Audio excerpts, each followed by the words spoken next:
बाबा साहब डॉक्टर भीमराव अंबेडकर, बाबा साहब डॉक्टर भीमराव अंबेडकर, बाबा साहब डॉक्टर भीमराव अंबेडकर। बाबा आपका मिशन अधूरा हम सभी करेंगे पूरा। बाबा आपका मिशन अधूरा हम सभी करेंगे पूरा। बाबा आपका मिशन अधूरा हम सभी करेंगे पूरा। बाबा साहब डॉक्टर भीमराव अंबेडकर, बाबा साहब डॉक्टर भीमराव अंबेडकर। भारत माता की, भारत माता की जय जवान जय किसान, जय जवान जय किसान, जय संविधान, जय संविधान, जय संविधान।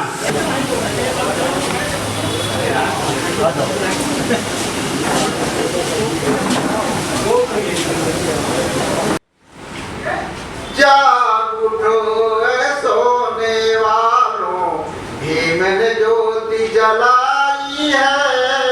भीम की राहें चुन लो, भीम नाम सुखदाई है। जाग उठो ऐ सोने वालों। आज हम उस शख्सियत के जन्म दिवस की पूर्व संध्या पर याद कर रहे हैं जो छुआछूत का दर्द झेलने वाले व्यक्तित्व और ज्ञान की कुंडली कहने वाले डॉक्टर बाबा साहब भीमराव अंबेडकर जी, जो प्रतिभा के एक विलक्षण धनी नहीं थे, महान सोच उनकी थी। अपने लोगों को, दबे कुचले लोगों को हम आगे कैसे बढ़ाएं, उनके अंदर चेतना कैसे हम डालें। तब उन्होंने कहा,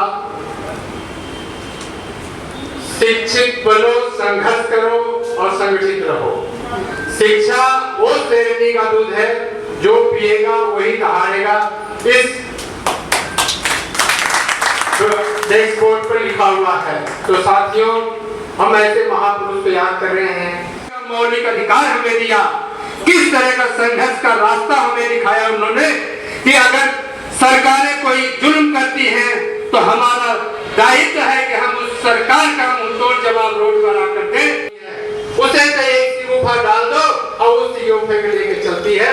लेकिन संविधान की जो जड़ें हैं, जो संविधान की नींव है, उस संविधान को कहो कि मेरे बच्चों, मेरे भाइयों, इसे पढ़ो। भीमराव अंबेडकर जी एक महान व्यक्तित्व का नाम है। संविधान के रचयिता, कानून के ज्ञाता, आर्थिक नीतियों के ज्ञाता, सामाजिक ज्ञाता और 1500 डिग्री लेने वाले के साथ भी ये समाज ऐसा तुष्टिकरण छुआछूत करता रहा कि उस समाज का आप आज के टाइम पे कैसे कल्पना कर सकते हैं कि उनको जब पिताजी एडमिशन के लिए के जाने लगे तो कोई स्कूल में उनको एडमिशन नहीं देता था कि ये दलित है। मेरे भाइयों, एक जगह गए तो स्कूल में एडमिशन तो मिल गया, लेकिन कंडीशनल ये था कि आप क्लास में नहीं बैठोगे, आप जो क्लास था उसके बाहर गेट पर बैठोगे, जहाँ बच्चे जूता चप्पल निकाल के कमरे में जाते हैं और वहाँ चटाई बिछा करके बाबा साहब अध्ययन करते थे और वो पढ़ते थे। समय बदलता गया, क्लास बदलती गई। जब ब्लैक बोर्ड पर प्रश्न हल करने के लिए टीचर ने उनको आवाज दिया कि क्या तुम इस प्रश्न को हल कर सकते हो? बाबा साहब ने कहा बिल्कुल कर सकता हूँ। क्लास में बैठे सारे बच्चों ने विरोध कर दिया कि अछूत कैसे ब्लैक बोर्ड को छुएगा। बाबा साहब ने कहा कोई बात नहीं गुरुजी, अगर आपकी इजाजत हो तो मैं खड़े खड़े बता देता हूँ और ये जो बैठे हुए हैं ये अपने जो है लिख सकते हैं इसको। इस संविधान के मानने वाले नहीं है तो संविधान तो एक छोटी सी किताब है, किताब कैसे बन जाएगी? इसलिए इसको मानना जरूरी है। संविधान के अनुसार कार्य करना जरूरी है। अगर उसके अनुसार कार्य नहीं होता है तो हमारा है संविधान एक किताब है, इसका कोई मतलब नहीं रहता। उन्होंने कहा था वर्गविहीन, जातविहीन समाज की स्थापना के बिना स्वराज प्राप्त का कोई बात नहीं। आज हम देख रहे हैं बराबरी का स्तर नहीं है लोगों में, काले गोरे का है, ऊंच नीच का है, जात पात का है, धर्म और विधर्म का है, इस तरह की समानता नहीं है। तो ऐसे समाज की संरचना जो है बाबा साहब ने कभी सोचा भी नहीं था। वो सोचते थे कि एक ऐसे समाज की हम कल्पना की थी जो भारत के उत्थान में हमें बहुत आगे ले जाएगा। जब तक ना सफल हो नींद चैन की त्यागो को, जब तक सफल ना हो नींद चैन की त्यागो तुम, संघर्ष कर मैदान छोड़कर मत भागो तुम, कुछ किए बिना कि जय जयकार नहीं होती, कोशिश करने वालों की कभी हार नहीं होती, कोशिश करो। आज डॉक्टर बाबा साहब भीमराव अम्बेडकर के 134वें जन्मदिन पर ये पूर्व संध्या पर ये प्रोग्राम उन्होंने आयोजित किया है, संविधान सम्मान समारोह। तो जैसा कि नाम है, मैंने सोचा कि उसी के अनुरूप अपनी बात करें। साथियों, भारत में एक संघर्ष युग का प्रारंभ 1920 से हुआ। बाबा साहब की बात करें तो 1920 से 1930 तक का बड़ा संघर्षपूर्ण उनका समय रहा। अनेक आंदोलन किए, अनेक बुक लिखी, और मैं उस बुक का नाम बता दूं, problem of roti and it's solution. और इस बुक की जो जब यहाँ भारत में हंटर कमीशन आया तो उसने रिकमेंड की कि भाई इसके आधार पर एक बैंक हो, और ये रिकमेंड उन्होंने 1934 में मान ली। और इसके आधार पर 1 अप्रैल 1935 को जो आज आप रिजर्व बैंक ऑफ इंडिया के नाम से जानते हैं, वो एक केंद्रीय बैंक था जो भारत की अर्थव्यवस्था को कंट्रोल कर। ये अर्थशास्त्र के क्षेत्र में बाबा साहब का बहुत तो आप सुन ही चुके हैं कैलाश जी से। मैं आपको बहुत ही मोटी मोटी चीजें बताऊंगा जो आप खुद कर सकते हैं। जब मैं आपको बताऊं अपना थोड़ा सा परिचय,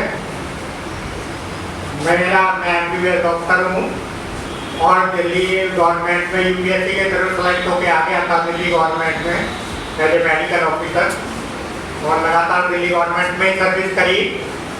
और मैं एज एडिशनल मेडिकल सुपरिटेंडेंट जग परवेशन हॉस्पिटल से रिटायर हुआ हूँ। रिटायर कर मैंने BRS लिया, क्योंकि जब मैंने पढ़ के देखा महापुरुषों की जीवनी और महापुरुषों का संघर्ष, डॉक्टर अम्बेडकर का, पेरियार जी का और ज्योतिबा फुले को, इन्हें पढ़ा तो मुझे लगा कि समाज में तो सारा ही हमारे देश में जो समाज में प्रचारित चीज़ें हैं वो सब गलत ही प्रचारित हैं और उन्हें करेक्ट होना चाहिए। तो इसके लिए मैंने BRS किया और जब से 7 साल से लगा हुआ काम करने के लिए। देखिए, सबसे इम्पोर्टेंट चीज़ है कि जो लोग शोषित हैं उन्हें खुद अपने आप भी बदलना पड़ेगा। उन्हें अपनी विचारधारा जब तक आप खुद नहीं बदलोगे, जब तक कोई भी कुछ नहीं बदल सकता।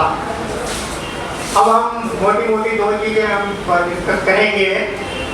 पहला तो डॉक्टर अम्बेडकर और संविधान, और दूसरी जीवन में खुशी कैसे लाएं, बहुत इम्पोर्टेंट। पहला संविधान के बारे में।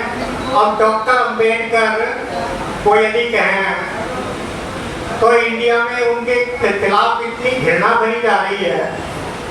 अभी तक कितना साल हो गए आज़ादी मिले हैं, और अभी तक भी जो है उनकी मूर्तियां तोड़ी जा रही हैं। क्यों भाई इतनी घृणा क्यों?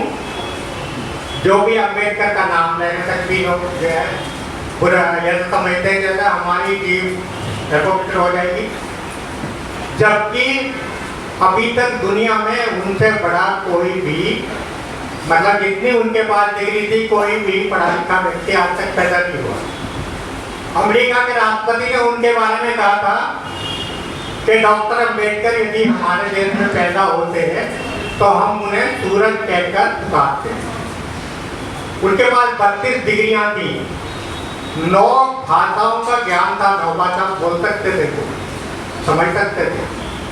इतना बड़ा ज्ञानी कौन मिलेगा? अमेरिका की कोलंबिया यूनिवर्सिटी से जहाँ से उन्होंने पीएचडी की, वहाँ से यदि आप देखेंगे तो उन्होंने पिछले 100 साल के जो उनके स्टूडेंट थे कि कौन सबसे इंटेलिजेंट विद्यार्थी रहा, उनका सर्वे कराया तो डॉक्टर अम्बेडकर का नंबर 1 पे आया ना। तो कोलंबिया यूनिवर्सिटी के बाहर डॉक्टर अम्बेडकर की मूर्ति लगी हुई है बहुत बड़ी गेट पे, और उस पर लिखा हुआ सिंबल ऑफ नॉलेज। आज दुनिया के करीब करीब सभी देशों में डॉक्टर अम्बेडकर का बहुत बड़ा सम्मान है। बहुत सारे राष्ट्रपतियों के ऑफिस में, उनके मतलब ऑफिसों में, प्राइम मिनिस्टर के ऑफिसों में उनकी मूर्तियां लगी हुई हैं। और हमारा देश जहाँ वो पैदा हुए, उनको उनसे इतनी नफरत, बड़े दुख की बात है। तो क्यों? क्योंकि हमारे देश में उनके बारे में गलत चीजें प्रचारित की गई। उन्हें ऐसा बना दिया गया कि जैसे डॉक्टर अम्बेडकर ने केवल और केवल स्वरूपास्तव के हित के लिए ही काम किया, बस इनको रिजर्वेशन देकर देश बर्बाद कर दिया। पर हकीकत क्या है वो कोई नहीं बताएगा। संविधान में देखिए, संविधान से पहले देश में आजाद होने से पहले, देश आजाद होने से पहले, संविधान लागू होने से पहले हिंदू धर्म में वर्ण व्यवस्था लागू थी। हिंदू धर्म की वर्ण व्यवस्था अभी तक लागू है, मतलब ऑफिशियली संविधान में नहीं लागू, पर काफी हद तक इस देश में अब भी वर्ण और जाति व्यवस्था लागू है। उस वर्ण और जाति व्यवस्था में यदि आप देखें तो हिंदू धर्म में ब्राह्मण, क्षत्रिय और वैश्य ये कुल 15% जनता है, बाकी 85% जनता शूद्र है। इन तीनों वर्णों की जनता को छोड़कर शूद्र है। तो शूद्रों को तो कोई अधिकार था ही नहीं हिंदू धर्म में, न पढ़ने का, न संपत्ति रखने का। वो तो एक हिसाब से ऊपर वालों के गुलाम थे। तो संविधान में जो बाबा साहब ने संविधान लिखा, सबको बराबर का अधिकार दिला दिया।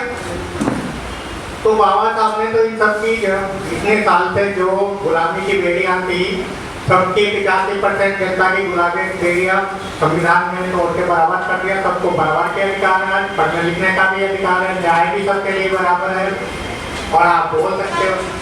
तो ये, और उससे भी बड़ी बात, जो महिलाएं हैं, महिलाएं तो शूद्रों की नहीं, जो सवर्ण, ये ब्राह्मणों की, क्षत्रियों की, वैश्यों की, इनकी भी जो महिलाएं, वो भी टोटल गुलाम थी, उन्हें भी कोई अधिकार नहीं था। महिलाएं तो डबल गुलाम थी। और कहो तो वो पति की भी गुलाम थी, उन्हें कोई अधिकार नहीं था। वो पति मारे पीटे कुछ भी करे, पत्नी तलाक नहीं ले सकती थी। पति खाने को ना दे कुछ नहीं कर सकती थी। पति के मर जाने पे दूसरी शादी नहीं कर सकती थी, बच्चा गोद नहीं ले सकती थी। और तो और यदि पति मर जाए तो उसके साथ क्या होता था, सती कर दी जाती थी, जिंदा महिलाओं को जला दिया जाता था। इससे बड़ा धर्म का क्या होगा? कितनी आप क्या होगा, विकृत मानसिकता के लोग थे जिन्होंने ये धर्म बनाया और जिन्होंने प्रथा बताई कि जिंदी महिलाओं को आप जला देते हो। आप सोच के देखिए, 25% जनता को कर दिया क्या, छूत अनटचेबल बना दिया धर्म के नाम पे। कोई भगवान धर्म के नाम पे ऐसा नहीं कर सकता, ना भरत किसी धर्म, कोई भी धर्म भगवान नहीं। तो डॉक्टर अम्बेडकर ने तो इनकी 15% की महिला भी लेके 7.5%, तो 92% जनता जो हिंदू धर्म में बिल्कुल गुलाम थी, उसे कोई अधिकार नहीं थे, उसमें संविधान में सबको बराबर के अधिकार दिला के सबका भला किया। तो सबको डॉक्टर अम्बेडकर के इनको 92% लोगों को उनका कृतज्ञ होना चाहिए, पर वही तोड़ रहे हैं, उनकी मूर्ति तोड़ रहे हैं, क्योंकि प्रचार ही ऐसा करा गया। और संविधान को यदि देखें ना कि डॉक्टर अम्बेडकर जी, और वो भी कम्युनल अवार्ड के उस पर कि हमारा जो 87 जो सांसद दिए थे, जो शुरुआत की वोट से जाते उन्हें छीन लिया, तो अब भी यदि कम्युनल अवार्ड दे दिया जाए तो आरक्षण घट जाए तो कोई दिक्कत नहीं, पर वो कोई देगा नहीं। और दूसरा, आरक्षण से कोई ऐसी स्टडी नहीं हुई, आरक्षण का जो कहते हैं आरक्षण से देश बर्बाद हो गया, आरक्षण से देश बर्बाद हो गया, तो जरा सोच के देखिए आरक्षण कब से लागू हुआ? संविधान लागू हुआ 50 से, 1950 से। उससे पहले कौन सा देश हमारा विश्वगुरु था? उससे पहले तो अंग्रेजों का गुलाम था, और उससे भी पहले 800 सालों तक मुगलों का गुलाम था। तो ये व्यवस्था है जिसको आप कहते हैं वर्ण जाति व्यवस्था, बहुत अच्छी व्यवस्था है, हमारी तो बहुत अच्छी व्यवस्था है कहते हैं। तो यदि ये व्यवस्था इतनी अच्छी थी तो देश भाई गुलाम क्यों रहा 1000 सालों तक? सोचिए, देश की आजादी से पहले ये पढ़ाया जाना चाहिए, देश की आजादी पढ़ाए जाने से पहले ये पढ़ाया जाना चाहिए कि देश गुलाम क्यों हुआ। सबसे बड़ी बात तो ये है कि देश गुलाम क्यों हुआ। और सम्राट अशोक के टाइम का अखंड भारत जो विश्वगुरु था, वो 1000 साल तो गुलाम हुआ, और इसी बीच में 7 देश से बढ़ गए, 7 देशों में विभाजित हो गया हमारा देश इस व्यवस्था की वजह से। अफगानिस्तान, नेपाल, भूटान, म्यांमार, श्रीलंका, बांग्लादेश, पाकिस्तान, ये इसी देश में थे। तो सोच के देखिए, देश इतना बर्बाद हुआ इस व्यवस्था की वजह से, और अभी भी इस व्यवस्था को नहीं छोड़ना चाहते। अभी तो देश में आजादी को कितने दिन हुए हैं? बहुत 75-78 साल हुए हैं, और अभी से हल्ला मच रहा है आरक्षण खत्म करो, आरक्षण का भी तो जो एससी का 15% रिजर्वेशन है, 10% भी लोग अभी क्लास 1 में नहीं है जो चेंज ला सकते हैं। और दूसरी बात ये कि आरक्षण से देश कभी बर्बाद नहीं हुआ और ना अब बर्बाद हो रहा है। सोच के देखिए, आप जितने भी देश में घोटाले हुए हैं, और घोटाले करने वाले ये सब IAS, IPS और सीनियर अधिकारी है, इनके बगैर कोई नेता घोटाला नहीं कर सकता।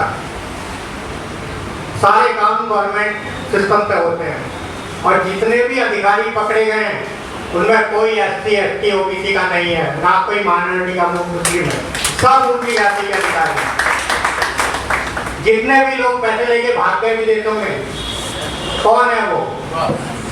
जरा देखिए, देश के बड़े बड़े घोटालों में वो शामिल है, पैसे लेके दूसरे लोग भाग गए वो शामिल है।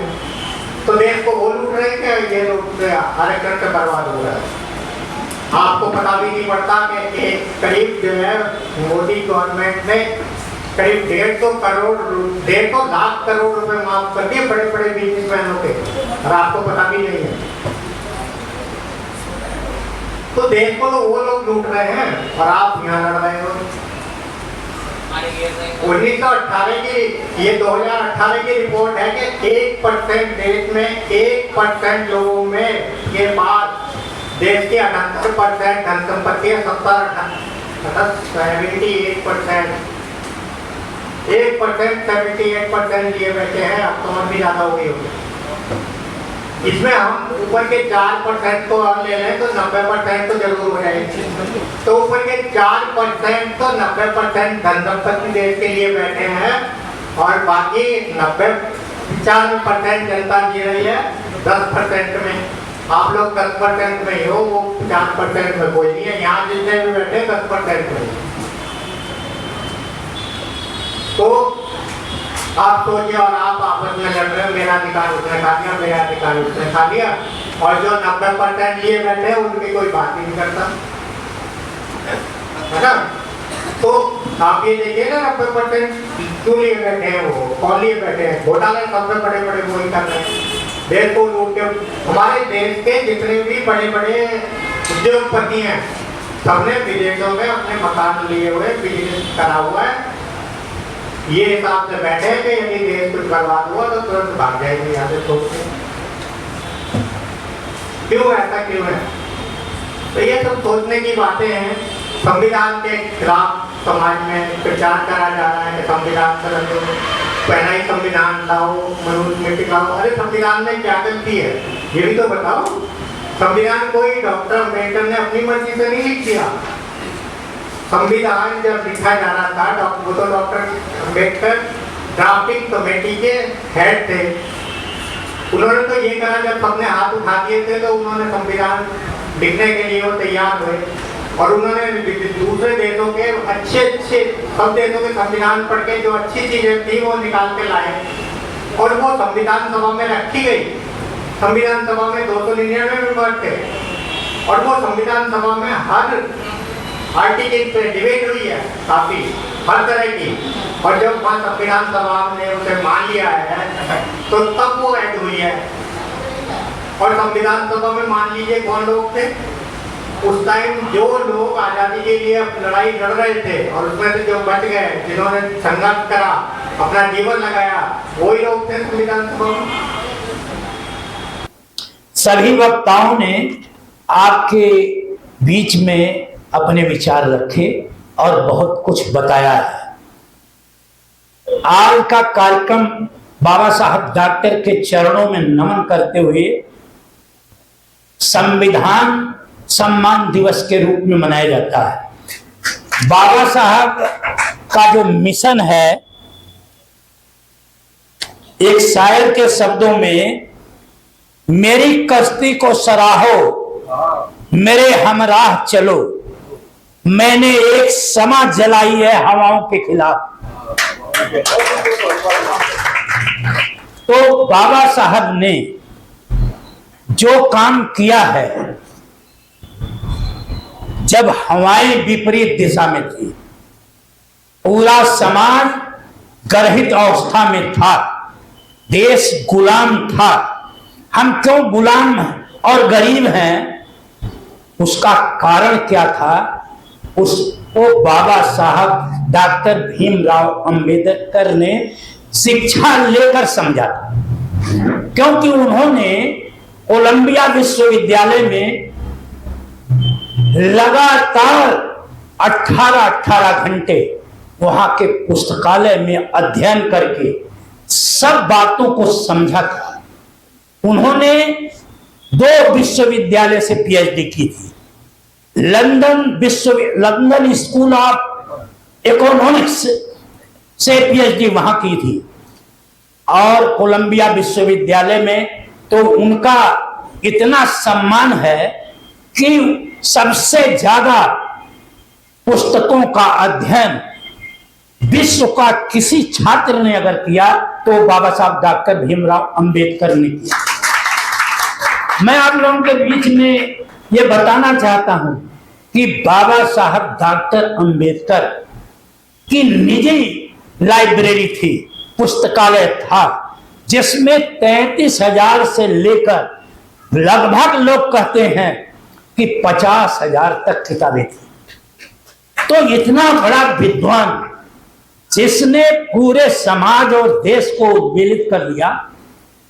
यहां पर वक्ता किसी ने कहा था कि अगर वो चाहते तो वो बहुत बड़ा काम करते, बहुत बड़े आदमी रहते और आराम का जीवन उनका परिवार जीता। लेकिन उन्होंने अपने परिवार को छोड़कर विदेश में उन लोगों के लिए काम किया जो लोग समाज के इतिहास के पन्नों में कहीं दर्ज नहीं थे, जिनका कोई इतिहास नहीं था। पिछड़े, दलित, शोषित, पीड़ित और हर वर्ग के गरीब लोग, सभी लोगों के लिए बाबा साहब डॉक्टर अंबेडकर ने काम किया। लोग यह धारणा गलत रखते हैं कि बाबा साहब ने केवल उपेक्षितों और प्रताड़ितों के लिए और शोषितों के लिए काम किया, सबके लिए काम किया। रिजर्व बैंक ऑफ इंडिया बाबा साहब ने कोई दलितों के लिए बनाया था? उन्होंने इसकी स्थापना की, शायद बहुत कम लोगों को पता हो कि भारत की उन्नति तभी होगी जब एक रिजर्व फंड होगा हमारे पास। तो इतने बड़े अर्थशास्त्री थे, कानूनविद थे, उन्होंने कहा कि हमारे यहां गरीबी अज्ञानता के कारण है, अशिक्षा के कारण है। हमें आधी रोटी खानी चाहिए, लेकिन अपने बच्चों को पढ़ाना चाहिए, स्कूल भेजना चाहिए, लाइब्रेरी में उनको अध्ययन करवाना चाहिए। आज शिक्षा का और चिकित्सा का व्यवसायीकरण हो गया है और सत्ता का केंद्रीकरण हो रहा है। संविधान पर लगातार चोट हो रही है। हमने इसलिए संविधान सम्मान दिवस यहां पर रखा है बाबा साहब के जन्मदिन पर कि संवैधानिक संस्थाओं पर लगातार प्रहार किया जा रहा है और जो लोग सत्ता में बैठे हैं उनकी मंशा में खोट है। वो बाबा साहब डॉक्टर अंबेडकर का नाम तो लेते हैं, लेकिन उनके मन में मनुस्मृति है और बाहर मनुस्मृति, संविधान की बात करेंगे और मन में मनुस्मृति की बात करते हैं। वो हमेशा ये चाहते हैं कि हमेशा वर्ग रहे, हम उनके ऊपर राज्य करते रहें, क्योंकि जब ज्यादा गरीब और अशिक्षित रहेंगे लोग तो उन पर आसानी से अपनी बात मनवाई जाएगी, राज्य किया जा सकता है। और बाबा साहब डॉक्टर अंबेडकर ने कहा है कि इस देश में, और बड़े बड़े जो यहाँ पर चित्र लगे हुए हैं, ये उन महान विचारकों के हैं, उन बुद्धिजीवी वर्ग के हैं, उन ऋषियों और महर्षियों के हैं, जिन्होंने हमेशा ये कहा है कि सबसे पहले अज्ञानता को दूर करो, प्रकाश को फैलाओ, तभी जाकर इस देश की गरीबी दूर होगी। पाखंड से, जातिवाद से, वर्गवाद से इस देश की गरीबी कभी दूर नहीं होगी, गरीबी बढ़ेगी। और आज आप देख रहे हैं, आप लोग बुद्धिजीवी हैं, कि इस देश में लगातार अंधविश्वास, पाखंड फैलाया जा रहा है। पाखंड किसे कहते हैं, गुरुदेव को ज्यादा पता है। जो चीज है ही नहीं, जो कभी प्रचलन में नहीं थी, और उसे कहना कि ये है, ये पाखंड है। जो है ही नहीं वो कैसे सही हो सकती है? तो हमें ये समझना होगा। और हमारी बहनों के लिए, महिलाओं के लिए बाबा साहब अम्बेडकर ने सबसे बड़ा काम किया कि उन्हें संपत्ति का अधिकार दिया, समानता का अधिकार दिया, उन्हें ताकत दी। लेकिन हमारी बहनों ने क्या किया कि आज सबसे ज्यादा पाखंड की शिकार वही है, वही सबसे ज्यादा जो कम पढ़े लिखे लोग हैं, कथावाचक हैं, जो बहुत कम जानते हैं, उनके आयोजन को सफल बनाने का काम करती हैं। और वो पोथी लेकर सर पर रखते हैं और वो घड़ा रख करके कलश लेकर चलते हैं। इस व्यवस्था को बाबा साहब ने कहा कि मैंने आप लोगों को गुलामी से मुक्त करवाया था और आप लोग फिर वहीं चली गई। जो सती आपको किया, जो जबरदस्ती आपको आग में धकेल दिया, उन्हीं लोगों के बीच में आप चली गई। तो बहनों को हमारे समझना पड़ेगा कि बाबा साहब ने आपके लिए कितना बड़ा काम किया और आप लोग समाज को उद्वेलित करें। जो मैं तो आप अध्यक्षता कर रही हैं आशा कुमार जी, मैं इनसे निवेदन करूंगा कि आप लोगों को तैयार करो, महिलाओं को, और कहो कि आपका उद्धार अपने बच्चों को पढ़ाने में, उन्हें शिक्षा दिलाने में और बड़ा काम करने में होगा। ये पाखंड फैलाने में, भ्रम फैलाने में, गंगा नहाने में, गंगा नहाए अगर कोई नर तर गए तो मछली क्यों न तरी जिसका गंगा जी में घर है। तो हमें ये काम करना पड़ेगा। और हम ये मिशन, ये उद्देश्य है जिसमें आप लोग सारे लोग सहयोगी हैं, हम लोग सहयोग कर रहे हैं। इस मिशन को आगे बढ़ाना है, क्योंकि जब तक इस देश के अंदर पाखंड, झूठ और लूट का साम्राज्य रहेगा, जब निर्जलता पूर्वक लूट रहेगी, क्योंकि वो जानते हैं कि हम निर्लजता पूर्वक लूट करेंगे और भगवान जी का भजन कर देंगे तो हमें कोई पाप नहीं लगेगा। पाप तो तुम्हें लगेगा ही लगेगा, चाहे तुम कितना गंगा जी में नहाओ। अगर तुम लोगों का हक खा रहे हो, लोगों का लूट रहे हो, तो आपको निश्चित तौर पर उसका बदला देना ही पड़ेगा। इसलिए मेरे दोस्तों, हम लोगों को जागरूक रहना है और समाज में सद्भाव, भाईचारा, प्रेम, न्याय और बंधुत्व की भावना को कायम करना है, क्योंकि नफरत, असहिष्णुता और ईर्ष्या, देश, अहंकार का जितना वातावरण इस देश में बन रहा है, ये बनाया जा रहा है। हम आप समझ नहीं पा रहे हैं, हम ये समझने की कोशिश नहीं करते। ये बनाया इसलिए जा रहा है, और जो अंधविश्वास फैलाया जा रहा, जो पाखंड फैलाया जा रहा, इसलिए फैलाया जा रहा है कि हम उसमें फंसे रहे, उसे देखते रहे कि यहाँ पर जाना है, वहां पर हम इसमें बिजी हैं। वो और जो है विनोद त्रिपाठी कहते हैं, ठग जो है लूट लिया गठरी, और हम देखते रह गए। हाँ, तो ये ठग जो है गठरी को लूट रहे हैं। हमें सावधान रहने की जरूरत है, अपने बच्चों को पढ़ाने लिखाने की जरूरत है, और जो वक्ताओं ने बोला है उस पर भी अमल करने की जरूरत है। क्योंकि हम, बाबा साहब ने एक बात बहुत बड़ी कही थी कि मेरी पूजा मत कीजिए, मेरे लिखी हुई किताबों को पढ़िए, मेरे विचार पर चलिए, तब इस देश का उद्धार होगा, जब आपका कल्याण होगा, आपके बच्चों का कल्याण होगा। इन्हीं शब्दों के साथ मैं आप लोगों का बहुत बहुत धन्यवाद करता हूं, और आशा करता हूं कि आप लोग इस मिशन को आगे बढ़ाने में तन मन से लगेंगे। और धन तो मेरे गुरुजी दे दिए हैं, हमें कोई दिक्कत नहीं। बहुत बहुत धन्यवाद करता हूँ। ये विवाद है, उसको दूर करने का प्रयास कर रहे हैं, और इसका उन्होंने एकमात्र साधन क्या पाया? उसका एकमात्र उन्होंने साधन पाया शिक्षा। और अंबेडकर जी के 3 ही सिद्धांत हैं, 3S: शिक्षित बनो, संगठित रहो और संघर्ष करो। के बाद खड़े हो जाएं, मनुस्मृति का संविधान लागू नहीं हो सकता, लागू हो ही नहीं सकता है। आज सारे विश्व का पेचड़ी बदल गई। आप जानते नहीं हैं, जितनी आपकी औलाद पैदा हो रही है हिंदुस्तानियों की, अब तो भाई साहब यहाँ तो थोड़ा मोड़ा पढ़ा, एक आध प्रोफेशनल डिग्री हासिल की, और उनमें 75% नौकरी बाहर कर रहे हैं।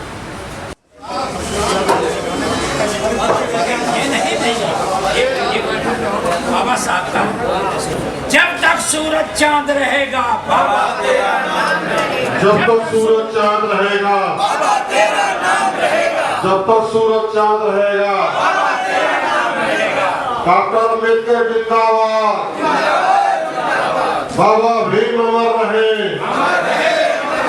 बाबा भीम अमर रहे, भारत माता की, भारत माता की, भारत माता की। ताजा तरीन खबरों के लिए हमें सब्सक्राइब करें और हमारे बेल आइकन को प्रेस करना ना भूलें।